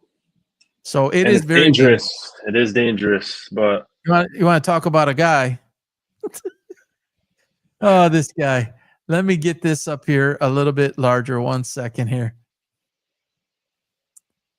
Boy. You want to talk about a guy? All right, we'll leave it there. If there was ever a legal con man, this is the guy. You want to talk about a guy who figured out a way to game the system and make millions and millions and millions. By the way, are they marketing a fight or a tattoo studio? I thought you can't even see the skin hardly. And that chain's big enough is going to cover up the rest of the skin that doesn't have a tattoo there. All right, so Jake Paul tips the scales at somewhere around 199 pounds. Gervonta Davis tips the scale somewhere around 138, 139 pounds. How exactly is this fight taking place? Luke, Mr. MMA guy, which is a one-off, and boxing is part of that. What's going on here? Yeah. I don't know. It shouldn't happen, but people want to see it, and money talks. People want to see Jake Paul get knocked out. So whoever, they'll make it work. He fought Mike Tyson. That shouldn't have happened either. Like, you shouldn't fight somebody that's 80 years old, and you shouldn't fight somebody that's 100 pounds less than you. But people want to see him get knocked out, so people pay to see it. And you end up with stuff like this because he's gonna win. He's gonna win. Davis he's a pro, and he's good, and he's great, and he's a legend already. But Jake Paul's gonna win. He's 6'2" or whatever, 6'3". Tank's like 5'4" or something. He's like, 60 pounds heavier. It's two different things fighting. Yeah. What do you mean? It's two different. Like, they're not the same thing. It's like there's such a big size difference that they're not even the same. That's why they have these thing called weight classes. Yeah. So who was the smallest guy on our team? I mean, you want to talk? Remember Michael Rayo running around? How small he was? That'd be like you at 6'3", and you put one punch on a guy like that. Generally, it doesn't go too well. Yeah. And the small guy, usually the bigger guy can absorb it. I mean, that's not to say that it doesn't happen. And these guys, Gervonta Davis knows where to hit, and there's a lot to that. Right. But he's 30-0 going against Jake Paul, 200 pounds versus 137 pounds or whatever it is. And maybe Jake will come down a little bit. But it's just like, I grew up on boxing. I mean, it's right behind me, Tommy Hearns in the picture. It's like, this stuff kills me because it's a mockery. This is entertainment. This is not real. This is scripted, by the way. This is all scripted. 100%. What do you mean scripted? What do you mean scripted? The outcome is predetermined. The fight is actually choreographed. The Mike Tyson fight. I disagree. There's no way. That's illegal. You can't Oh, do okay. that. Now we're going to talk about legal and illegal because boxing has been different. the most legal sport in history. It's been the most corrupt of all the sports historically. There's too many eyes on it right now, and there's too much. All right. Jake Paul has millions of dollars. There's no reason to. Sure, there is, because it continues. Because it's going to I think enable he to would get caught. continue. You think Mike Tyson would take a fall? Seriously, You he think? bit somebody's fucking ear off. Yeah, that's true, but I had money on that fight, and I lost. That proves my point even more, though. If you're willing to bite somebody's ear off, you're taking the shit serious. If Mike Tyson knocked out Jake Paul, what would have happened to Jake Paul and all of this going on? Would people continue to pay for it, or would they have just stopped and said, "See, I told you. See, I told you"? What would have happened? He was never going to lose. He was never going to lose to Tyson because Tyson can't move. All right, you want to talk about people don't give him credit. I actually don't mind Jake Paul because of all the hate that he gets. For some reason, I don't. I grew up, we're like the same age, so he was doing his Disney stuff when I was in high school, and I was like, this guy's not cool. Or I'm not even going to say the word, but there are so many clips leading up to the Jake Paul Mike Tyson fight where Tyson is working the gloves. And he can go in 30 and 60-second spurts at his age like it's nobody's business. And then you can watch the clips where he goes to get the shot off. This is early, so it's before he's tired. I saw it. You can go 30 to 60 seconds on Jake Paul and end it. Do you think that Mike Tyson, if somebody came up to him in the street and said, "I'm going to kill you right now, I'm going to fight you," and you don't think that dude can get shots off? Come on. That's bullshit. But people, you're one of them right now, aren't giving this guy any credit because he didn't throw the shots. He didn't throw the shots. No, okay. I'm saying Jake Paul is way better than people give him credit for. Like, they say he's terrible, he's this and that. As a boxer, as an athlete. The one boxer that he fought up till now, Fury, Tommy. And he lost. That was a skilled, young, right? Not a long, illustrious career or anything, but it was a young, skilled boxer, and he schooled him.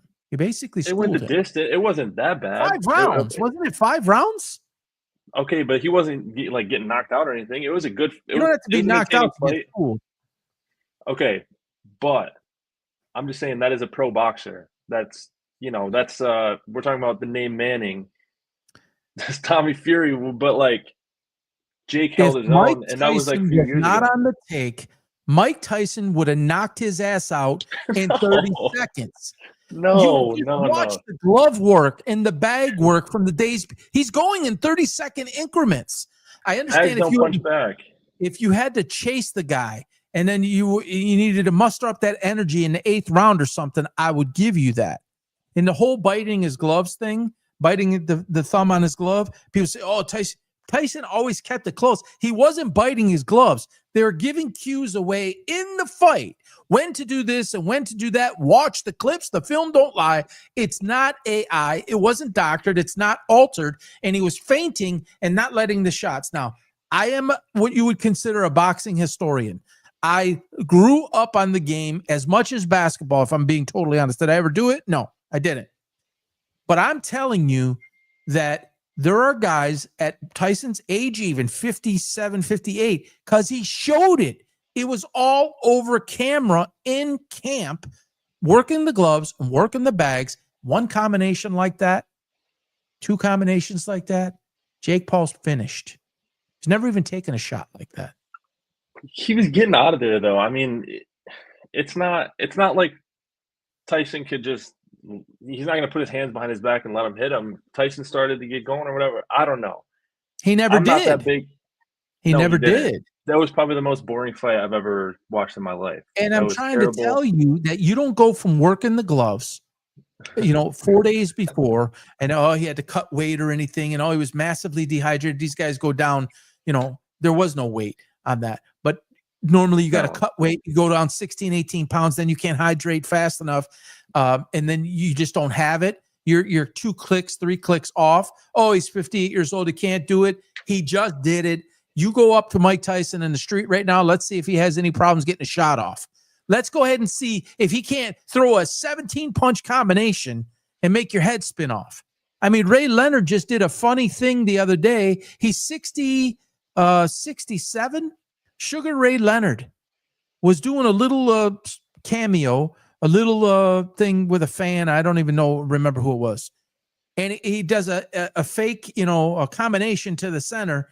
And the hand speed, it doesn't leave. And the number one thing that never leaves a fighter is the power in a shot. One clean shot, a half a clean shot to the temple, to the top of the head, even to the ear sometimes. Doesn't have to be flush on the chin. Night, night.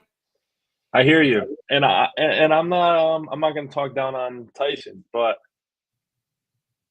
I think that looking from a different perspective, the amount of people that bet money on that, if you rigged it like that, that's a lawsuit from how many people? That's not even worth it. It's not worth it. You know how many people bet on that?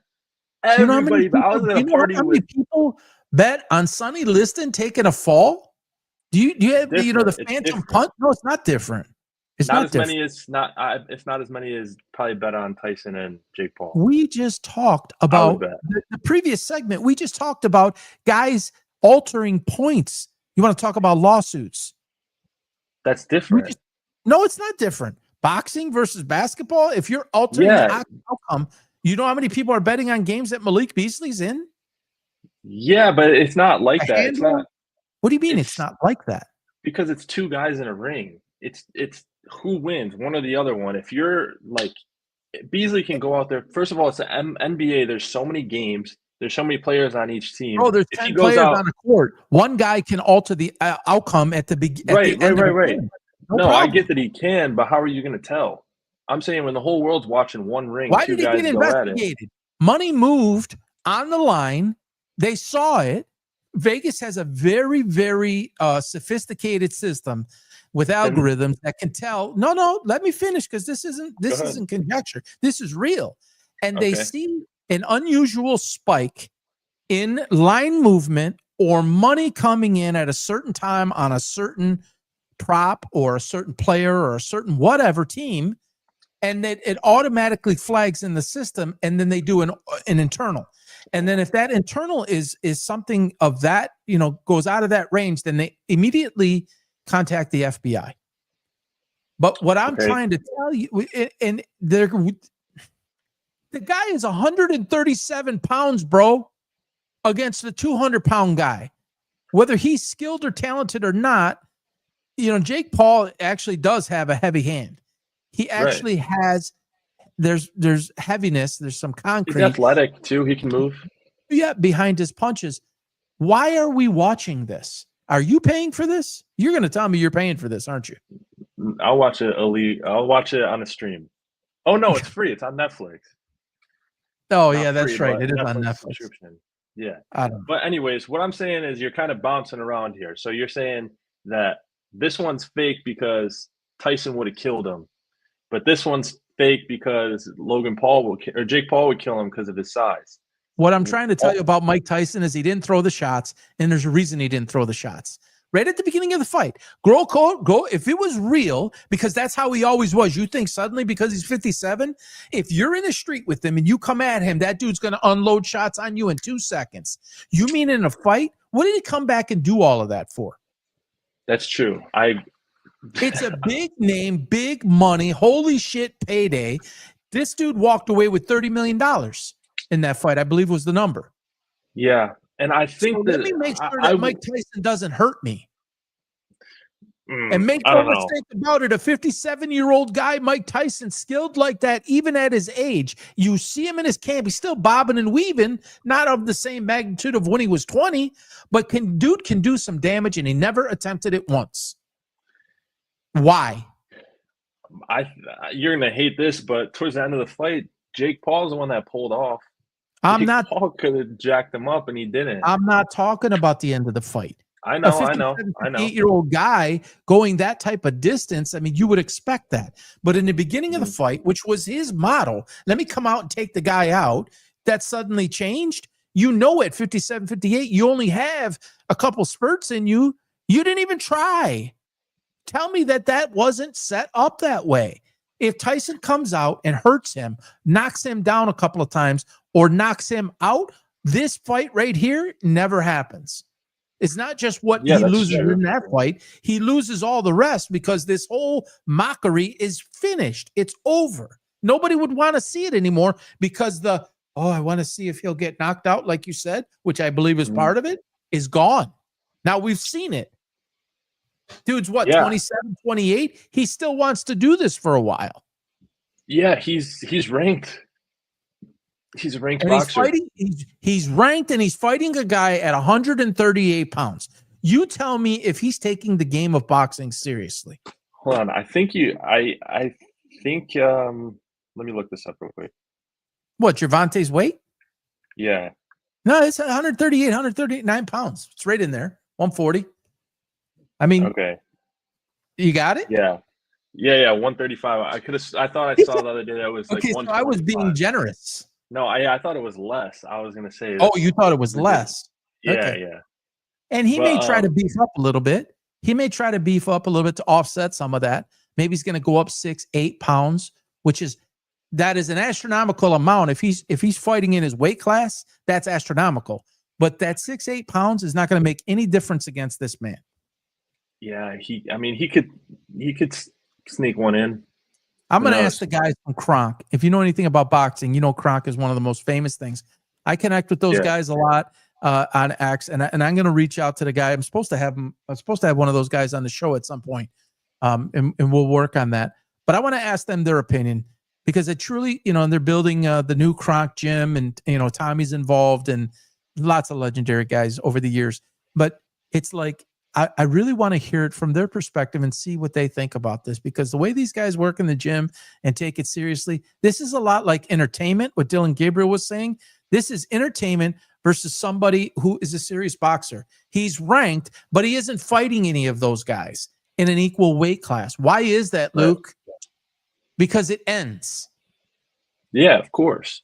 But I don't think that means that it's choreographed. I think, here's my honest opinion.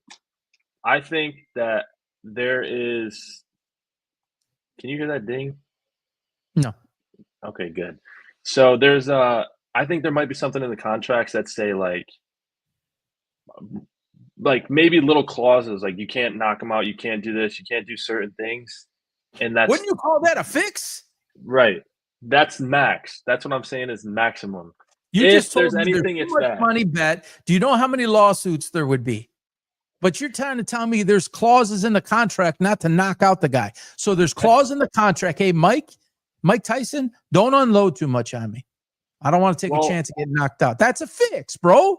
There's right. I know, but I'm. It's not choreographed. There's no way it's choreographed. That's choreographed. And that doesn't mean that the outcome is. Would you look up the definition of choreographed? If you choreograph that you cannot hit me with shots, that's partially choreographed. That's partially scripted. We're scripting this as you're not allowed to knock me out. So if you're not allowed to knock me out, then generally speaking, like the common sense thought would be, well, don't throw too many power shots, Mike Tyson. All right. I'm just trying to give you some ground here. I don't think it's scripted at all, but I'm saying at very most, they might have agreed on something. I don't know though. I don't think that's true. You don't think that's true. You don't think that's in the contract. I don't think so. I'm saying at worst there might be something in the contract like. And I know when his brother fought, Floyd, it was like something about knockout clause or something like that. It gets fishy, but I don't know. Yeah.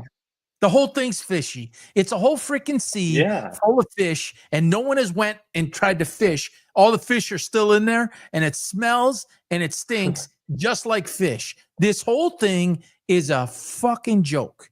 It's a joke. Yeah, but it's all entertainment. He's a legal con man. He's mastered the ability to get people to watch crazy stuff for how many years now? This is just the next iteration of that.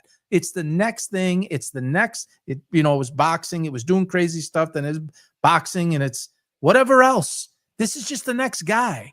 And then when he's done with this charade, it'll be something else because it's just who he is. And he's mastered making hundreds of millions of dollars doing it. So I guess you would say credit to him for that. He found out he found out an in and he found out a way. But people who really look at this for what it is understand that this is comical. A 200-pound man does not box against a 140-pound man. It just doesn't happen. That's why they have weight classes. Yeah, I mean, he's fighting all these MMA guys, UFC guys too, and these dudes get knocked out though. Like, there's no way. You might say Tyson will take a fall. There's no way someone like Nate Diaz is, and he knocked Nate Diaz out. No way Nate Diaz is saying, "All right, knock me out." You can't even look at him funny. Nate Diaz would take a payday knockout in 2 seconds flat. That dude straight up crazy. He's straight up crazy. Nate Diaz is straight up crazy. Hey, Nate, I'm gonna give you $10 million, but I'm gonna need you to take some shots, and I'm gonna need you to take a fall. If there's a guy that's gonna do it, it's Nate Diaz. Okay, how about this though? If you're Jake Paul, are you gonna trust that? You're gonna trust? I don't know if Nate Diaz money. Diaz. Yeah, you go out there, he's gonna knock you out anyways. It's afterward, you're not giving it to him ahead of time. It's payable upon completion. He would pay him the money after the fall. Nate Diaz is straight up. That dude, he's not playing with a full deck, and he's taking so much abuse. It's even less than the deck.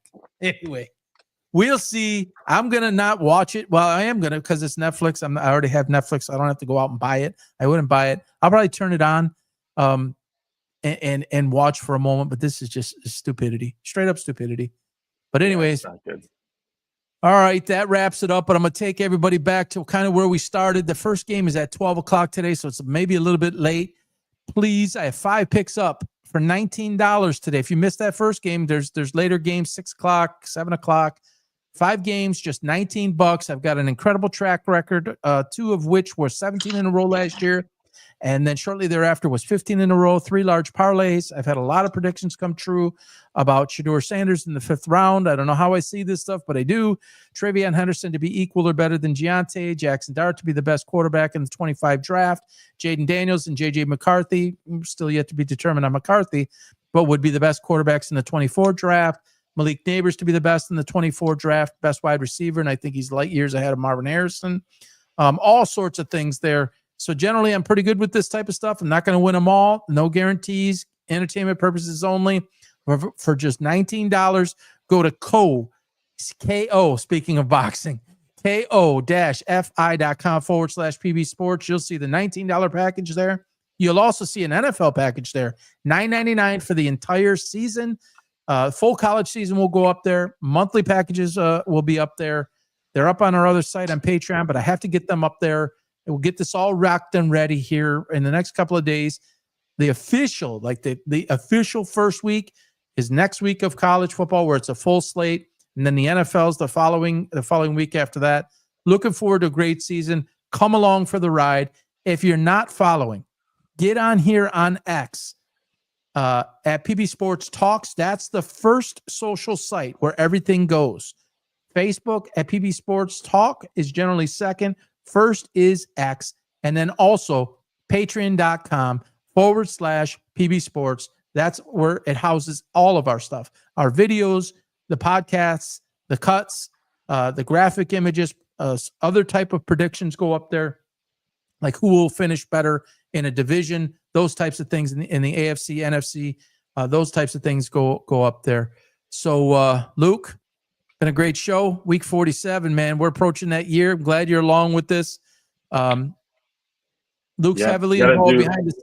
What's that? You got to do something special for 50. Yeah, 52. Make it 1 week, right? Or 1 year, right? Oh, 52 weeks. So we've got another 5 weeks. It's going to be in the heat of the football season. It will probably be, 3 weeks, roughly 4 weeks into the football season. That will be fun. All right, everybody, have a great weekend. I say it every week. I'll say it again. Hug someone, hold someone, love someone. Life is short. Enjoy football. Enjoy the weekend. We'll talk to you soon. Take it easy, Luke. Take care, everybody. Bye-bye.